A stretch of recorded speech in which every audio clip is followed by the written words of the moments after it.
Katoliko po ang pinanggalingan ko reliyon. Bata pa po ako, kumilala na po ako sa Diyos kasi lagi po ako sinasabi ng nanay ko na magdasal bago matulog at pagkagising sa umaga. Naalala ko po, high school pa lang ako, nabasa ko na po ang buong Biblia, pero hindi ko po naintindihan kasi yung mga hiwaga doon eh. Parang nasa isip ko po, sana dumating ang araw na maintindihan ko po yung mga hiwaga. At naalala ko din po nung nagkasakit po ako ng maluba. Bali 3 weeks po akong nakaratay sa higaan. Nag-50 na po ako. Parang malapit na po ata akong mamatay noon. Bali, kasi hindi ko na po alam nung time na yun ang gising ako o tulog ako.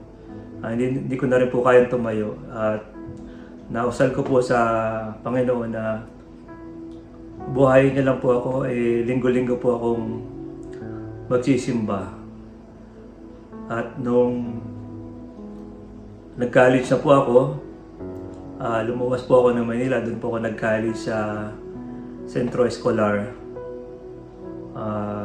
Doon po nag-umpisa yung mga bisyo ko.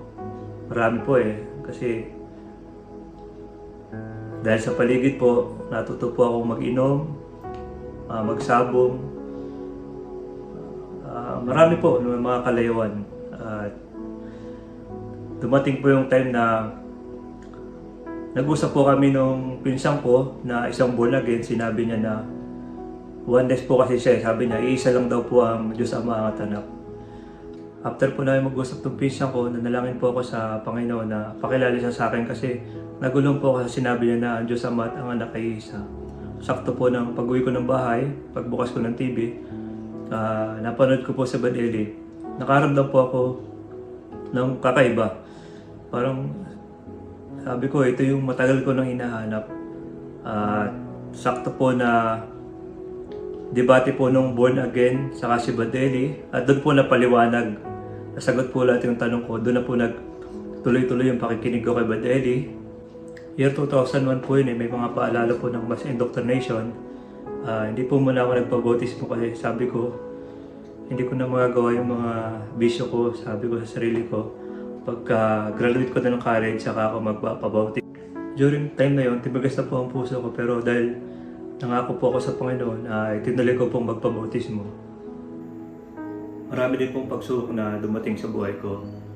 Pinalayas po ako ng tatay ko. Tapos yung mga kaibigan ko, mga pinsan ko, nilayan po ako dahil sa relihiyon ko. At marami din pong kabutihan ang ginawa niya sa akin. Naalala ko po nung pumunta po ako sa London, nag-student po kasi ako doon. Nakikita ko po kasi yung mga kapatid. Sama-sama silang pumupunta sa lokal, kasama yung mga anak nila. Dahiling ko po sa Panginoon na sana dumating yung araw na makasama ko din yung pamilya ko. At nung umuwi na po ako ng Pinas kasi tapos na yung student visa ko, nag-apply po ako ng butcher. At ayun po, sinagot po ng Diyos sa akin kahilingan, nakarating po ako dito sa Australia. At nakasama ko na po dito ang aking pamilya. Napakarami pong kabutihan ng Diyos na ginawa sa akin na hindi ko na mabilang at hindi ko na po maisa-isa. Sa ngayon po, MCGI Pro po ako dito sa local ng Sydney at GS po sa Group 7. Ako po si Brad Jonathan Larasa. Ito po ang story ng aking pananampalataya. Salamat sa Diyos.